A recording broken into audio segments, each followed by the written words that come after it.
Hello and welcome back to my channel, or if this is the first video of mine you're seeing, welcome. I'm so happy you're here. My name's Hannah. I make a lot of content about anti-MLM. I have a massive anti-MLM playlist that you can check out if you want to. I have a cat Zeke who makes lots of appearances in the background of my videos. If you're a regular viewer, you know this. And what I have for you today is another horror stories video. These are viewer submissions, people's personal experiences that they have had with MLM companies, with reps from the companies. Maybe they've seen MLMs out in the wild in some way. Really anything goes, but viewers send me their stories and I pick out a few and I read them for a video. And in saying that, I have an inbox right now of about 1,000 horror stories, which is a great problem to have. I can never have too many. So if at any point you have a story you want to send in, the instructions for how to do that are in the description box down below. And with that, I think that's all the intro stuff, so let's get into these stories today.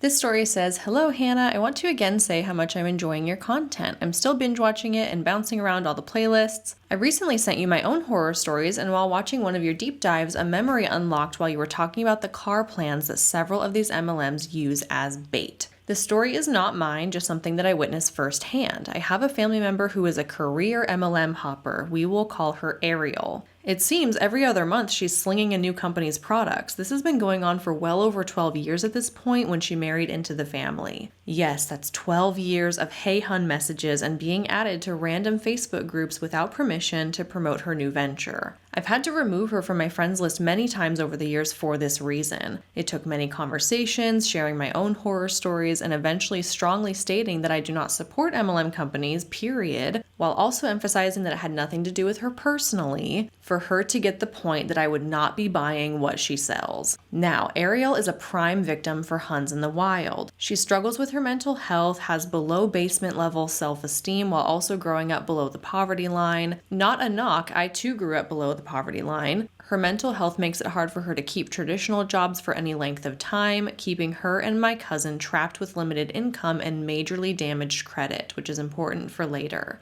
Ariel is a very sweet, kind, and loving person. She grew up in an abusive family. Classic case of longing for a pseudo-family and meaningful connections. I don't know how to say this without sounding awful, so please don't take this as shaming or rude or judgmental. Ariel is not the most educated. All of this is a recipe for disaster. As frustrating as it has been over the years watching her jump around, this story broke my heart for her. It's been a handful of years since this happened, so I can't recall which company this happened with. I just know that it was one that pitched getting a car. So just off the top of my head, I'm thinking there is the Mary Kay Cadillac, the Monate Cadillac, the Plexus Lexus, the Arbonne Mercedes. I'm sure that there's others, but lots and lots of MLM companies have a car bonus program where they partner up with a car manufacturer. And then if you hit a certain rank in the company, then they're going to give you bonus checks to go towards your purchase of that car. It's your car, you sign the contracts, it belongs to you, you are on the hook financially for it. But if you continue to perform well in your MLM, then they're going to give you bonus checks to go towards paying that car off. At this point, I thought Ariel had left the MLM world for good.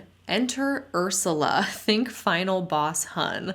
Okay, so now we've got Ariel and Ursula. Love it. Ariel had attended a party, and I'm sure Ursula smelled an easy target before she even entered the house. I wasn't there, so I can only go off of what was shared with me. Ursula wrapped her tentacles around poor Ariel and worked her the entire party, love bombing, pitching and offering stable income that would allow her to be able to work from home, you know, the usual. Ariel was hesitant, but only because she didn't have the money to buy in. Her fatal mistake was talking within earshot of Ursula about how she was worried about the safety of her car that had been having a lot of issues, and she didn't have the money for repairs even with her husband and father-in-law doing the work. Ursula pounced and pulled her aside. "I just want to let you know my company rewards us with a car." The issue of having the startup cost came up again. I wish I was joking, but this sea witch told her to sell her car and use that money to buy her starter kit. After all, she would be working from home, so her family would be all right with one car until she earned her new car. This poor unfortunate soul bought it hook, line, and sinker. I'm loving the Little Mermaid references here.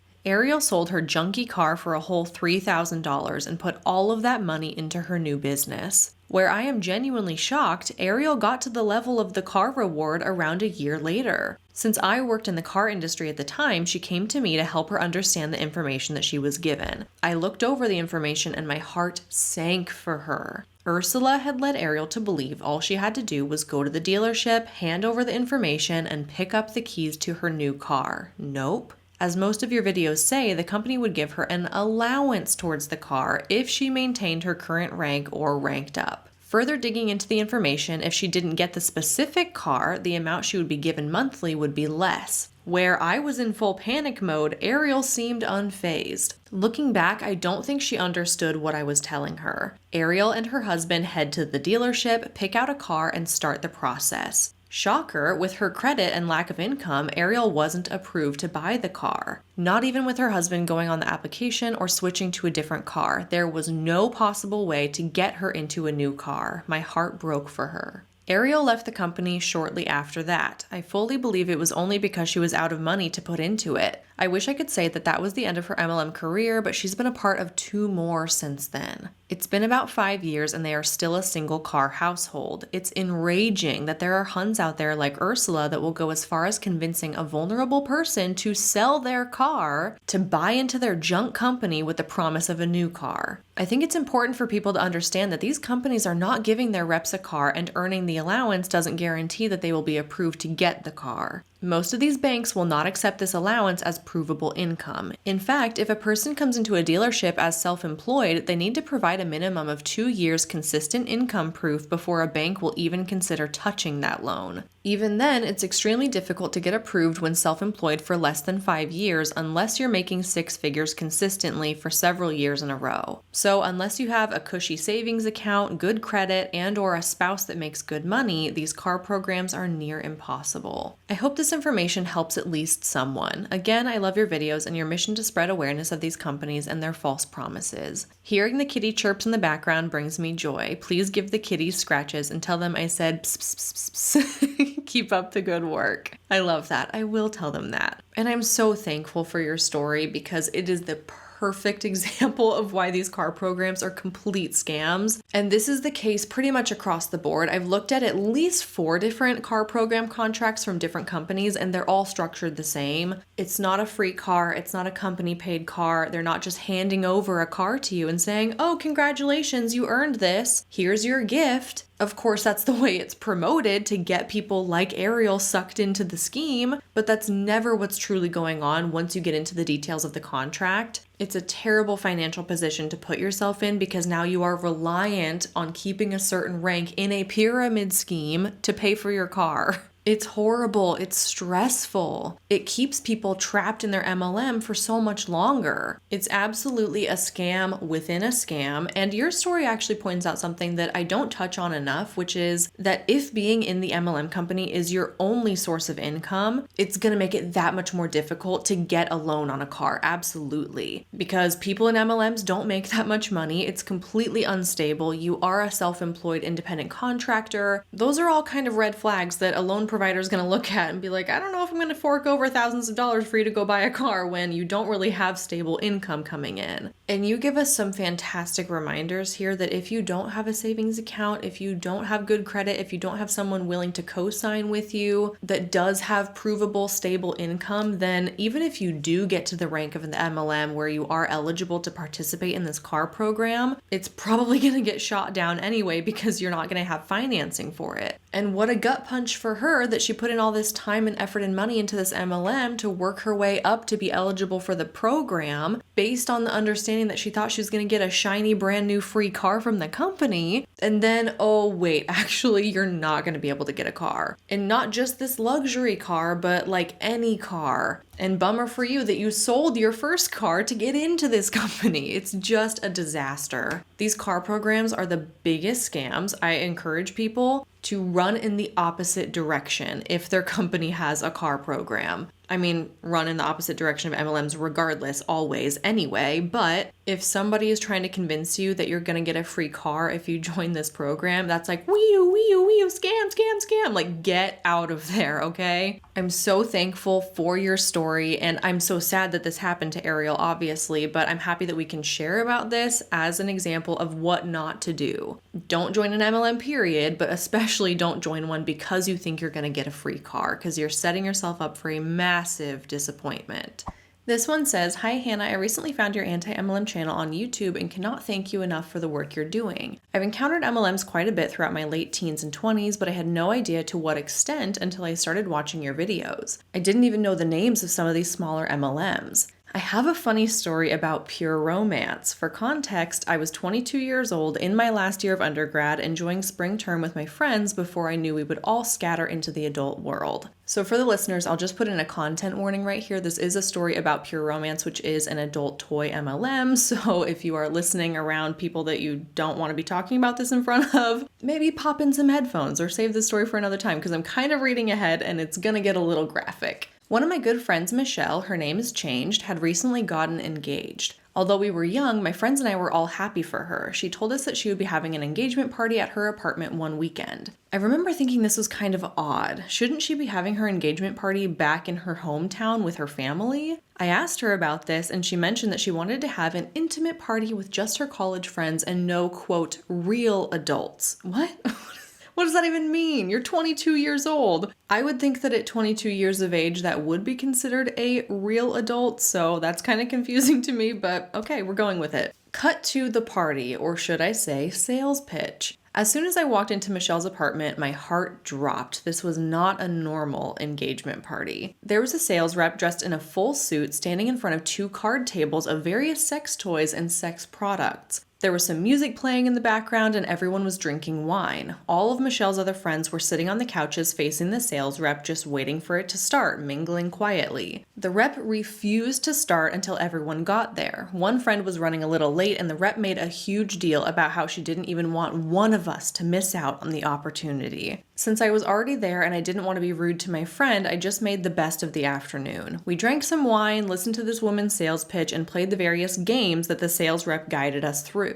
All of these games involved the sex toys, smelling various lubricants, and writing answers to spicy questions on our own little whiteboards and sharing with the group. The games were awkward, to say the least. Okay, so now I guess her comment of real adults is becoming a little bit more clear. I'm assuming that just because the nature of this party, you don't exactly want to be doing this in front of your grandma and your mother-in-law at your typical engagement party. Maybe relatives of the older generation can be considered to be real adults and we don't want them in our presence during this kind of party or something. I mean, yeah, I can understand why. That makes sense. And now it also makes sense why she's having an engagement party, which is really just a pure romance sales pitch, with her college friends in her college town. The pieces are starting to fit together here. The worst part came at the end of the party. This is when the sales rep announced that she would be leaving the room and go set up her, quote, ordering station in Michelle's guest bedroom. Each and every person would individually go see her before leaving the party and order products confidentially with her, one-on-one. She also made it very clear that Michelle would be the last person to visit the guest room and place her order, because as the host of the party, Michelle would get a big discount depending on how much volume we all purchased.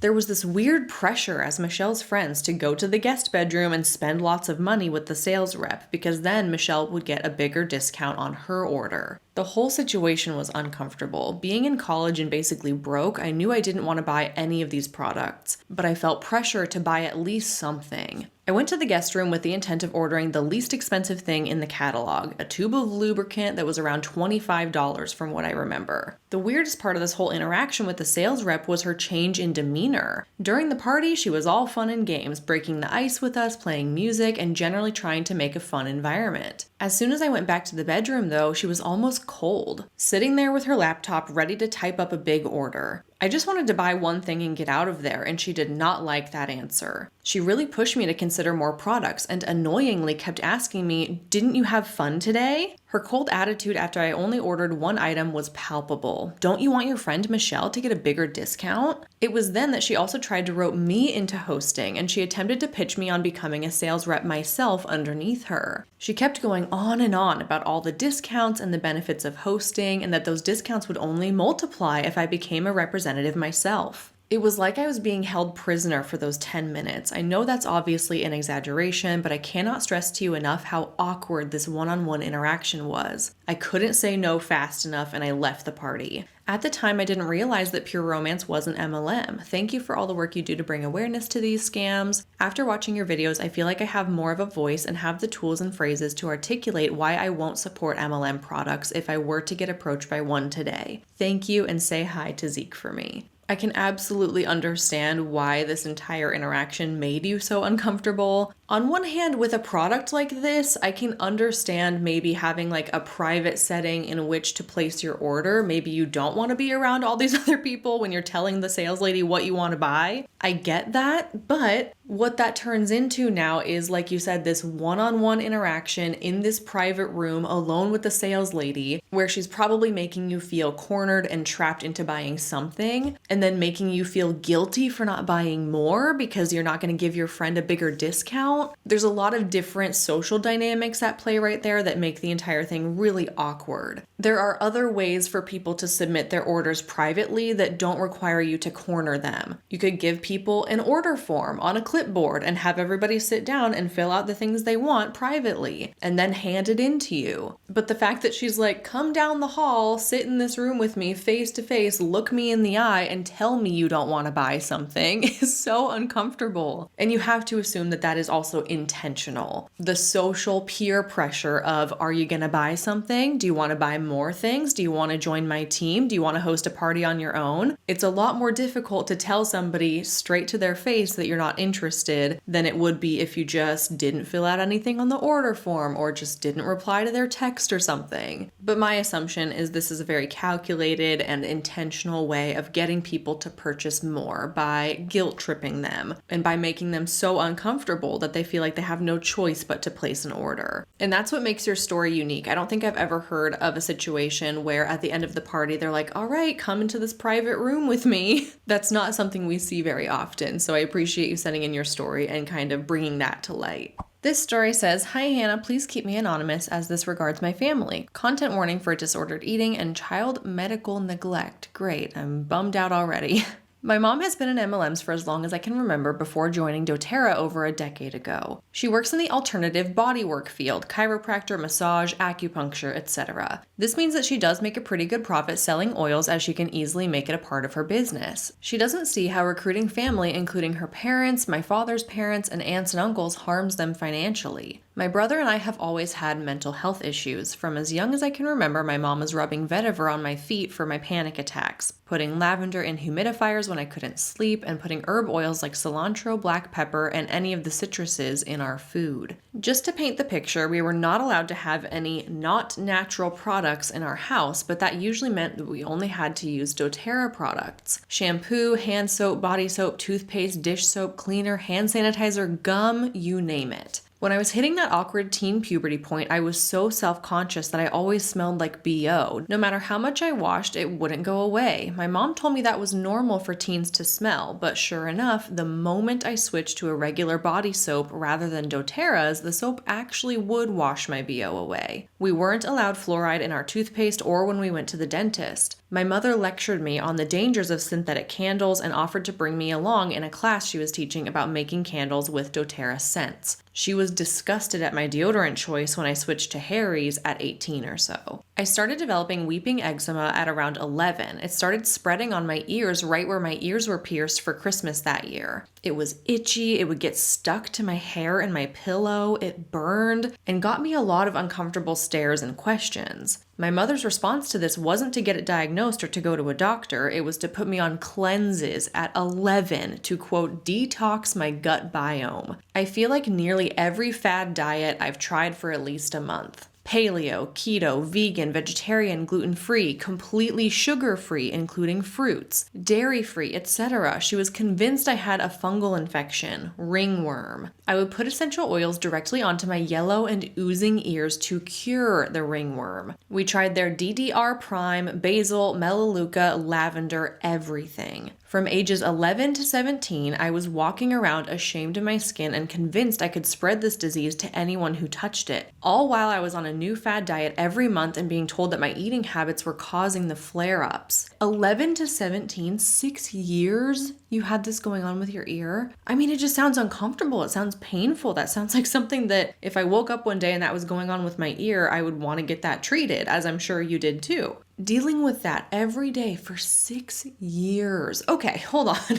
And your mom is giving you all of these different oils and cleanses and diets to go on to try and fix it. I would say that after 6 years, you've given it your best shot. Wouldn't you agree? I feel like even after a couple weeks, a month of doing things and it's not going away on its own, that would be long enough to be like, okay, we should probably see a doctor about this. But 6 years, I can definitely see why you gave a content warning at the beginning for child medical abuse, because you absolutely should have seen a medical professional way before you did. If you did, I don't even know. By the time I was in high school, the flare-ups were so common to me that I did what I could, but I always assumed this was just how life was. I would wake up, unstick my ear from my pillowcase, comb out the scabbing that got stuck in my hair, and try not to pick at it while at school. Around this time, I had the worst mental health of my life, and I was barely eating because my anxiety was so bad. I have a phobia of getting sick, and the constant moralizing of foods and changing what were good versus bad foods so frequently left me feeling like nothing I ate was safe. Nothing except doTERRA's Slim and Sassy gum. I'm sorry. Is that an actual thing? I need to look this up. No way. Oh my God, it actually is a thing.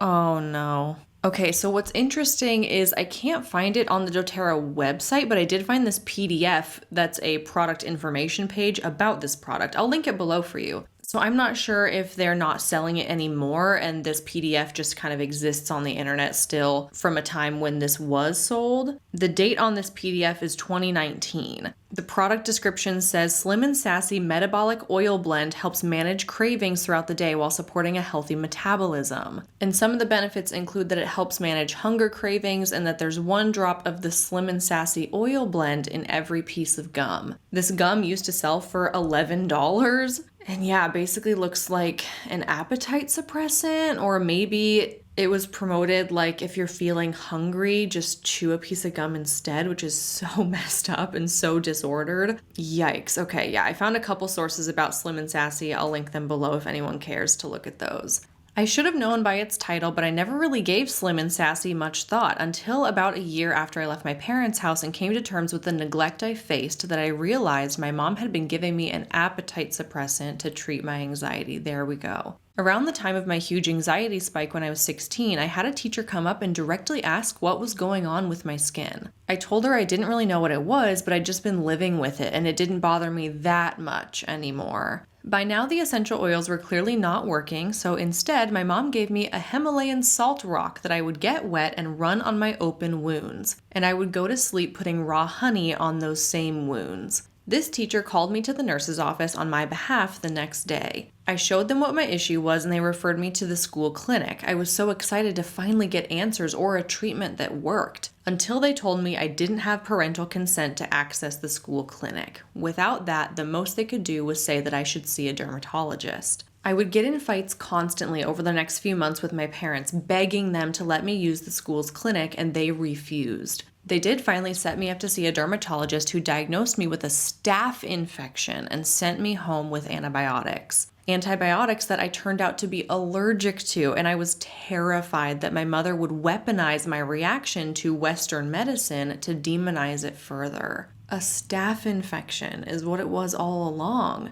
that lasted for years maybe. I mean, you were dealing with the symptoms of it for years, and I would imagine that if you're not getting treatment with antibiotics, then it's not really going to go away. That's really scary because I feel like an untreated staph infection could have had a much, much, much worse outcome. It wasn't for a few more months after that in which I finally went to a general practitioner during a flare-up, and she diagnosed me very quickly with eczema at 17. Then I was prescribed steroid creams, and they worked. I'm 21 now, and I finally know how to not let a flare-up get to that point, and I've been working with a therapist for my disordered eating. But this isn't even half the doTERRA's put us through. My mom thought essential oils would make my brother's disabilities magically go away. She fed them straight to my dog, put them on my dog's own skin issues, diffused them in the air constantly, making my cat's lung infection turn into asthma after 3 years of it going untreated, treating my family's depression with it, feeding it straight to every family member, and shilling On Guard as a protection against COVID-19.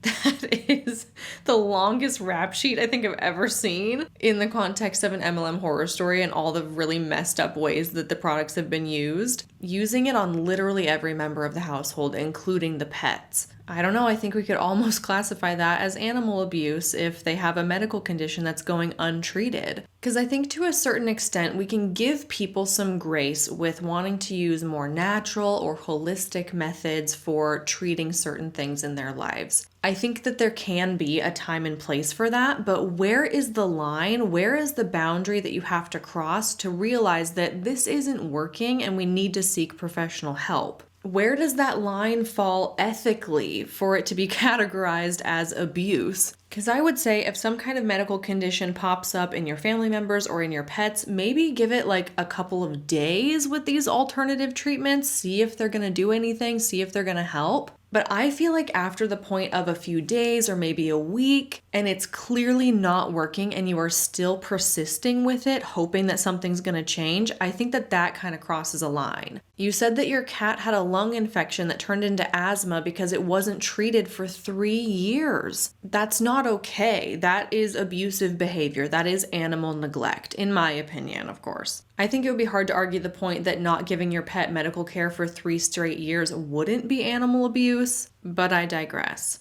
My parents are conspiracy theorists and fall victim to the medical misinformation so fast and have a huge distrust in the medical system that it's come at the expense of our whole family. I don't think she'll ever get out of it while she personally still profits off of it and truly believes all the medical claims being made. But my brother and I got out into adulthood with lots of therapy. Thank you for the work you do. I've flocked to anti-MLM content as a way to almost take back those years of my childhood and see that other people have been harmed by these companies and this type of crunchy granola family like I have. And most importantly, that we don't have to suffer like that. You're right. You don't have to suffer like that. Nobody deserves to have some kind of condition going on in their lives and have it go untreated. But I understand that as a child, as a minor, you are at the mercy of your parents' guidance and whether or not they're going to give you permission to go see the school's clinic or whether or not they're going to take you to a specialist. That's an awful position to be put into because you're the one that's suffering. You're the one that has the ear that you're waking up every morning and it's stuck to your pillowcase because it's been oozing. You're the one dealing with that, but the power to get it treated is not in your hands. I can only imagine how helpless and uneasy that would make you feel as a child, and I can also understand why that would probably take a lot of therapy to work through. I'm so sorry that that happened to you. And I guess the silver lining or the bright side of it is that we kind of have this platform built here that people can share the stories of things that have happened to them, and they can find comfort in hearing that there are other people out there, other children of MLM Huns who have encountered really similar experiences. I think a big takeaway from your story is that there is a point where it goes too far, and I think MLMs cultivate that point a lot. The brainwashing that goes on surrounding the products and the claims and the magical powers of them can really get to some people where they truly do believe it with their whole heart, to the point where they will choose that over medical care. That's dangerous. That endangers themselves, and when you have children, that endangers them. And in this case, pets as well. I think sometimes the culture of MLMs and the delusions about what their products have the power to do puts people at risk. There is a line that has been crossed in your case, and I'm so sorry that happened to you. This story says, "Hi Hannah, love your videos and your cats, and congratulations on the recent new addition to the family. Thank you. You can call me Katie. I think there is a content warning for body shaming in here and body image issues, as well as mentions of minor surgery/health issues. Nothing else, I don't think." My story is one that happened in the last week or so. I work at a library in the UK, and one of the services we offer is a printing service. I start my shift around halfway through the day twice a week, so when I arrived on the desk, I only knew that there was one lady in the computer room. Fine, okay, not unusual. My colleague goes off for his lunch and I was left alone while he was away, and about a half an hour in, the lady comes out. The first thing I notice is that she is absolutely covered in Herbalife stuff. Herbalife t-shirt, Herbalife badge with something to the effect of "I changed my life, ask me how" printed on it. Herbalife tote bag. I'm pretty savvy about MLMs and I've heard of stories of people going around like this, but I always assumed it was more of an American thing. Most of the MLM reps I've encountered here have been Huns on trains talking loudly about how amazing their companies are, and the occasional Ann Summers rep trying to convince me I need some adult items. I have never ever seen somebody shamelessly walk around like a walking advertisement for the company. Admittedly, I don't think I've even seen that myself. It's kind of this fabled situation of someone wearing like all MLM gear, as you said, to be a walking advertisement, hoping people will come up to them and inquire about what it is that they're promoting. I've heard stories about it for sure, but I've never seen it in the wild. And I think that when I do hear stories about it, it is always Herbalife, now that I'm thinking about it. I don't know if I've ever heard that happen from another company. Specifically the buttons that say "I lost weight, ask me how," or "I changed my life, ask me how." Those things are very specific to Herbalife, I think. It took me a second or two to pick my jaw up off the floor metaphorically and offer up a smile for the lady. She was actually quite mild-mannered when we spoke. Like, I kind of assumed she was going to be outspoken and confident and bullshy, but she was kind of quiet. She wanted some help getting her prints out, which is pretty normal as our system is complicated. And it was quiet, so I just headed into the computer room with her. She had a whole doll bag in there, and it was absolutely stuffed full of Herbalife crap. The protein shakes, the supplements, the protein chips. I tried not to look too closely as I pulled up a chair to sit with her, but evidently my eyes had lingered a second too long because this lady launched into the pitch the moment I was sat down. She was grinning in an unnerving way, and she just goes, "I noticed you were looking at my products. Are you interested in them?"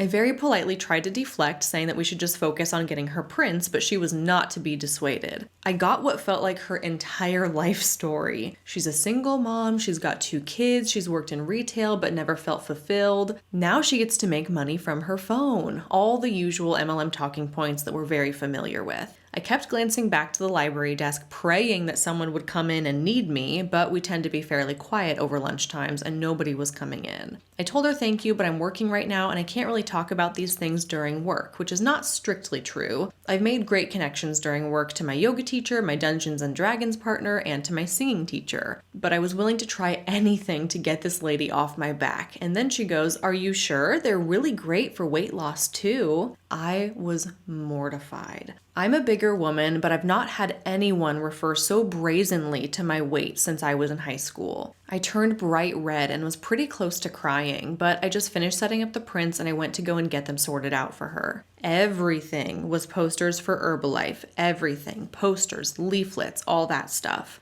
I honestly just wanted to throw them on the ground and stamp on them, but I just waited until she came to collect them. She asked if I had thought about her products any, and I told her that due to a recent surgery, I really shouldn't start up on any diets. This isn't strictly inaccurate. I recently had my gallbladder removed and have been trying to adjust my body's reactions to certain foods. She asked what kind of surgery it was, and I told her I wasn't really comfortable discussing it with her, but she told me that Herbalife, quote, could probably cure whatever was wrong. Pretty sure her crappy shakes aren't going to make my gallbladder grow back and be healthy, but I digress. What a ridiculous claim to make. Whatever your issues are, I don't even know what they are, but I can almost guarantee that my shakes are going to treat that. I feel like just making that claim immediately discredits you. We're talking about shakes and supplements, and consuming those things isn't going to cause one of your organs to grow back if you just had surgery to remove it. So she's making herself kind of look like a fool here. Hate to break it to you, but Herbalife is just not that powerful, and the fact that she's willing to spout off that it's going to cure whatever you're dealing with kind of just goes to show that she's willing to say whatever she has to say to get you to be convinced to buy it from her. And there's no actual evidence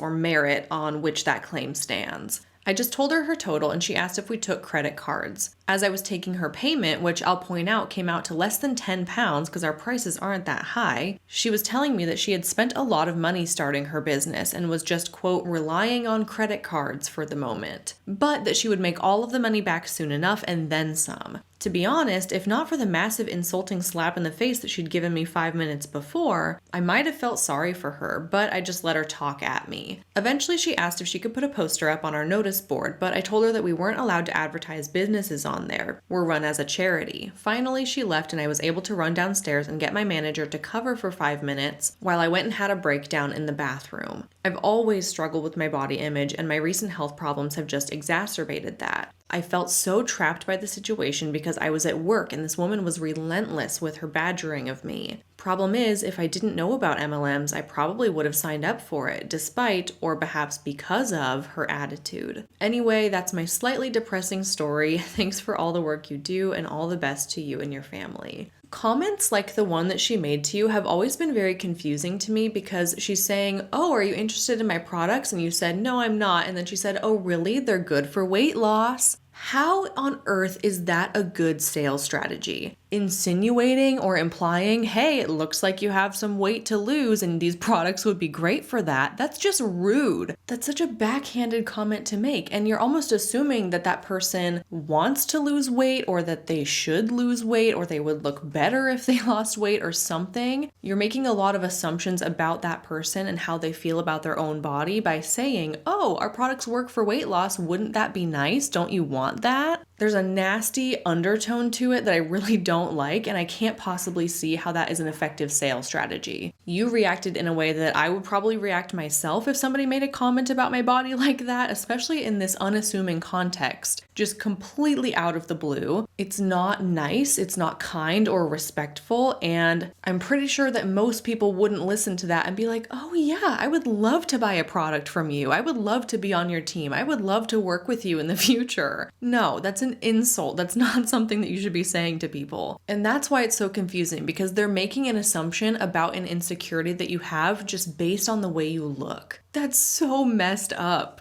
I don't think that's a very effective approach. In fact, I think it's incredibly offensive. It seems like she may be new into the business just based on the way that she's presenting herself with all of this Herbalife gear and the fact that she's making these Herbalife printouts and that she made some comment to you that she's just getting her business up and running and so she's having to put it on a credit card, but don't worry, she's going to make that money back someday. So on that front, I do feel kind of bad for her because chances are she probably hasn't had an opportunity to pitch these products to a lot of people, and you were probably one of her first little guinea pigs in that situation, and your reaction to it probably taught her that that's not an effective or appropriate way to go about it. I just get a sense from her that she's probably a little bit naive and she's not fully aware yet of how difficult this Herbalife road is about to be for her. And that's sad. That's unfortunate because you can kind of see that she's excited about it and she's about to have her spirit broken time and time again. And she's about to have a lot of hard lessons to learn about what kinds of strategies are effective and what are not effective. And unfortunately for her, most of her pitches or her business advances are going to be ineffective because MLMs have such a bad stigma. So yeah, shame on her for approaching you like that. That was completely uncalled for, but also I do have a soft spot for the fact that she's probably new to it. She's probably naive. She's probably going to lose a lot of money considering she's already putting things on a credit card to get it up and running. And ultimately she is a victim of the scheme. And so I do have some sympathy for that too. And you said that this story happened really recently as well, which is shocking to me that people are still joining Herbalife. I feel like it is one of the most well-known names in pyramid scheme land, and the fact that someone can shamelessly put on a whole bunch of Herbalife attire and go out into the world and expect people to have open conversations with them and to fall for whatever they're pitching is mind-boggling to me. I cannot believe people are still joining Herbalife and Amway and Mary Kay and all of these OG MLMs that have a notorious reputation for being scams. I think unfortunately she's going to have a really big reality check headed her way, and we can only hope that she leaves Herbalife sooner rather than later and that she doesn't make other people feel as terribly as she made you feel. Thanks for sending in your story. This story says, "Hi, my name is Amelia and you can use my name. I'm emailing from Sydney, Australia, where MLMs aren't really a big thing, and where they are a thing, a lot of people don't know what they are or are already against them. Despite my environment, I find your content so interesting. I think part of it is the Americanness of a lot of your stories, mixed with the scam and misinformation elements. Even if I'm not sure why, I do love your content. Regardless, as I've said, given where I live, I've never actually seen a Hun bot or an MLM in the flesh until now. My husband and I were about 3 hours down the coast for our wedding anniversary in a small town. It's very low-key and not very touristy, the kind where you see random local honey and fruit and veg on the side of the road. As we were driving, we saw that there was a sign to a local market, so we decided to just go and have a look for fun. The next sign we saw said over local 20 stall holders. So we walk on through, happy to spend our money here rather than the mainstream shops to support the community. And there weren't many people there. Anyways, we're walking along and there's antiques, a butcher, pottery, etc. And then to my surprise, Young Living. It all happened so fast and quite loudly, I said to my husband, "F, it's an MLM," as we walked past the stall. I was a bit embarrassed, but what a thrill. I'd never seen one, and I didn't even know we had that in Australia. My husband said, "Oh, like the ones from those videos you watch." I circle around to the stalls in front to get a better look. I wish I took a photo, but I didn't, so I'll have to describe it. So there's an older couple with rows and rows and rows of Young Living essential oils and the famous Ningxia on a table at their stall, which is just a small 3x3 meter gazebo like the other stalls. They have a handmade sign that has the Young Living logo stuck onto it and then handwritten oils, Ningxia, body care, etc. Like a little handmade homegrown act. I couldn't believe my eyes. In this small town and being a fairly old couple, could they be selling for their child who is involved? Surely it couldn't be theirs, as the market down here would be so small and I doubt they could manage social media very well. This isn't a very climactic story, but I was so surprised as to a few things. Number one, the marketing as being a local market stall when no other stalls were corporations and were all home-owned. If we hadn't known what Young Living really was, we would have totally bought the marketing as a regular old stall and not a big multinational pyramid scheme. Number two, the old couple? So many questions, like how did they get involved? Surely it's not theirs. And number three, the absolute amount of products they had to sell. Whoever bought them must have dropped thousands on thousands to purchase all of these products to try to sell. Is this even allowed in the Young Living guidelines? Either way, the sheer quantity was outrageous. That's all I have to say, but I was very excited to see an MLM in the flesh, but also sad that I have to face that Australia also has an MLM issue. Thanks for reading, and I hope you found this international story fun. Yeah, I always appreciate an international perspective because, as you said at the beginning of your story, it is really prevalent in the United States specifically. They do exist in other countries, but I have this impression that it's not as widespread as it is in the US. And I think your story definitely confirms that as well. And the points that you bring up also raise some questions for me. Firstly, I think the marketing of it is pretty sneaky. It's common here in the States that we'll see MLM companies setting up booths at things like this, craft fairs, artisan markets, that kind of thing, but here they're pretty easy to spot. And it sounds like in this case, they did a really good job of kind of blending in with all of the other local artisans in the area. It's a small town. You said that all of their signage looked like it was handmade, and they presented themselves very much as being their own company and their own products that they have created and are now selling to the local community. Nothing about their outward appearance gives off the impression that they are a multinational pyramid scheme. And if you didn't know what Young Living was previously, you might have been duped into buying these things. As far as their age and the fact that they are an older couple, I see what you're saying by being confused about how they got involved and how could they possibly market these products, because what we talk about a lot in these videos and on this channel are the young reps who are utilizing social media to garner their downlines and to sell the products. But that's not always the way it's been, and Young Living has been around for a long time, since the 80s, I think.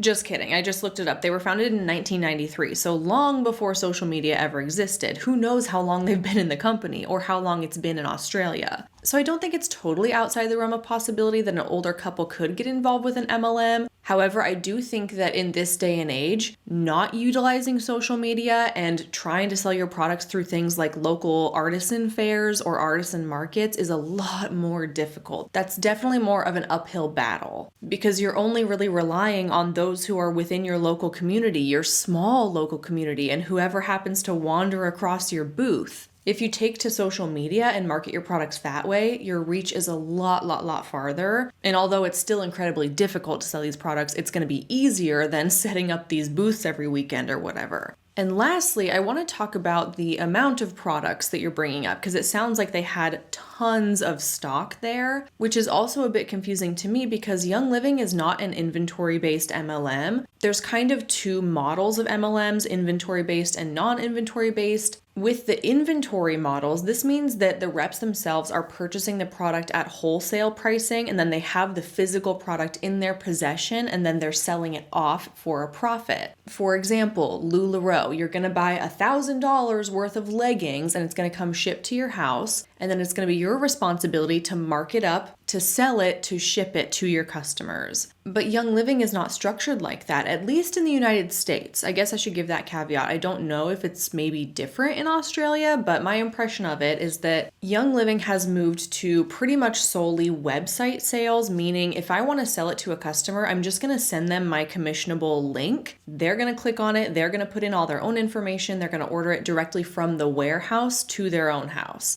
They're not really going through me to transfer that physical product to them, although I am getting the commission for it. So what this says to me, if a Young Living rep has a ton of product in their possession, it's probably stuff that they purchased themselves for themselves, and now they're trying to sell it off, which would not surprise me in the least because Young Living specifically has a monthly purchase requirement. It's $100 worth of product every single month that you as the rep have to be spending. I believe their compensation plan is kind of cut down the middle, and if you're in the lower half of the compensation plan, you can reach that $100 requirement by selling or purchasing. A lot of people don't hit it by selling because that's a lot of product, so they just buy the stuff for themselves. But once you reach a certain rank and above, now that requirement can only be hit by purchasing. So depending on what rank they're at, they may have just been accumulating this stuff month after month after month to keep and maintain their ranks. And naturally over time, they're just acquiring all of this excess product that they can't possibly use on their own. And so once you're considering all of those pieces, it makes a lot of sense why they would be setting up a physical booth and selling off that product. Young Living is not an inventory-based MLM, but the reps consequently end up with so much product that they don't know what to do with, and so it kind of turns into their inventory that they're trying to make money back on.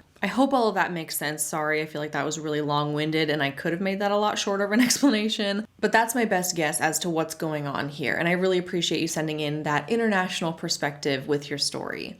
And with that, that's all the stories I have for you for this MLM Horror Stories video today. Another one done and dusted. This is number 83 in the series. I cannot believe that we have enough content to make that many videos. That really is just a testament to how many horrific experiences people have with MLM companies. And my inbox is full of enough stories to make these videos for years to come. But like I said at the beginning, I can never ever ever have too many. I'm always on the hunt for the most shocking experiences, and if you have one, please go ahead and send it to me. I'd love to read it. And with that, thank you so much for watching. I really appreciate you, and I'll see you in my next one real soon.